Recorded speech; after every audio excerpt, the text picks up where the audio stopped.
এত বছর অপেক্ষার পর যখন ফাইনালি দেখা হয় তার ফিলিংসটা কিন্তু সম্পূর্ণ অন্যরকম হয়। তো দেখো, আমি সকাল সকাল উঠে চলে এসেছি এই স্টুডিওটায়। তো তোমরা অনেকেই চিনতে পারছো এই স্টুডিওটা কোথায় বা এটা কার স্টুডিও। তো যারা পারছো অবশ্যই কমেন্টস করে জানিও। তো রিমাদির কাছে ফার্স্ট ডে নেলের ক্লাস ছিল, তো চলে এসেছে। এই হচ্ছে রিকো, ভীষণ কিউট আর ভীষণ সুইট, একদমই রাগী নয়। আর এই যে রিমাদি চলে এসেছে, ক্লাস স্টার্ট হয়েছে। যাদেরকে এতদিন ফোনে দেখতাম তাদেরকে সামনাসামনি দেখার যে অনুভূতিটা সেটা সম্পূর্ণ আলাদা।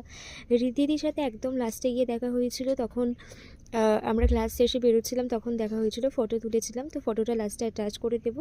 তো এইভাবেই কেটেছিল পুরো দিনটা। কেমন লাগলো আজকের এই ছোট্ট মিনি ভ্লগটা অবশ্যই কমেন্টসে জানিও। আমি যদিও বেশি কিছু ক্লিপ নিতে পারিনি, খুব নার্ভাস ছিলাম ফার্স্ট ডে, বাট অবশ্যই আমি আস্তে আস্তে শেয়ার করবো। মুখটা দেখেই বুঝতে পারছো আমি কতটা খুশি হয়ে গেছি। এই হচ্ছে সেই ফটো। তো দেখা হচ্ছে পরে ভিডিও।